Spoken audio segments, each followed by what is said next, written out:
ಶಿವ ನನ್ನ ಪತಿ ದೇವರು ರೇಣುಕ ಎಂದು 3 ಸಲ ಕೂಗುದೊಳಗಾಗಿ ನನ್ನ ಪೂಜೆಗೆ ಜಲವನ್ನು ತರಬೇಕೆಂದು ಹೇಳಿದರು. ಈಗೇನು ಮಾಡಲಿ? ಸಿಂಹೆಯಾದ ಶಿಶುದು ಎತ್ತಲು ಮಾಯವಾದನು. ತುಂಬಿದ ಕೂಡ ಪಡೆದು ಹೋಯಿತು. ನನ್ನ ಪತಿ ದೇವರು ಕೇಳಿದರೆ ಏನಂದು ಹೇಳಲಿ? ಆಗಲಿ ಅವರ ಪಾದಗಳ ಮೇಲೆ ಬಿದ್ದು ಬೇಡಿಕೊಳ್ಳಿ. ರೇಣುಕಾ, ಪ್ರತಿದಿನವೂ ತರುತ್ತಿದ್ದ ಮರಳಿನ ಕೊಡದಲ್ಲಿದ್ದ ಜಲವು ಈಗೆತ್ತವಾಯಿತು. ನಿನ್ನ ಕಾಮದ ಬುದ್ಧಿ ಹರಿಯದ ಹತ್ತಾನೆ ನಾನಲ್ಲ.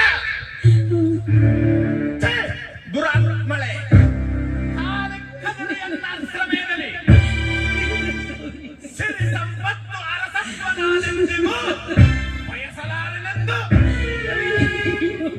ಸಿರಿ ಸಂಪತ್ತು ಅರಸತ್ವ ನಾನೆಂದಿಗೂ ಬಯಸಲಾರನೆಂದು ಪ್ರಮಾಣ ಮಾಡಿದ ನಿನ್ನ ವಚನ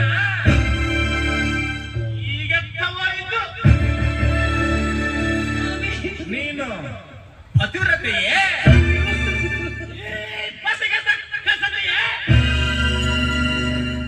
ಸುಖದ ಸುಪ್ಪತ್ತಿಯಲೆ ತುಪ್ಪದೆಲೆ ತುತ್ತೆದ್ದೆ,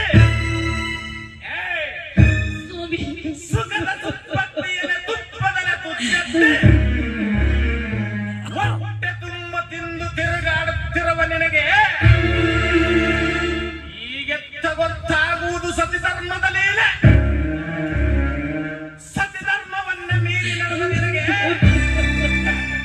ಈಗ ಎನ್ನ ಪಾದ ಮುಟ್ಟಲು ನೀನು ಅರ್ಹತಳಲ್ಲ.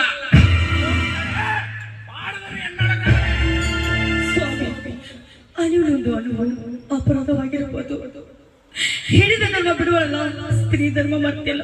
ಸ್ತ್ರೀ ಧರ್ಮ ಮರ್ತರು ಮತಿಗೇಡಿ ನಾನು ಆಗಿಲ್ಲ ಸ್ವಾಮಿ. ಇಲ್ಲ ಸ್ವಾಮಿ, ನಾನು ಯಾವ ತಪ್ಪು ಮಾಡಿಲ್ಲ ಸ್ವಾಮಿ. ನಾನು ಯಾವ ತಪ್ಪು ಮಾಡಿಲ್ಲ.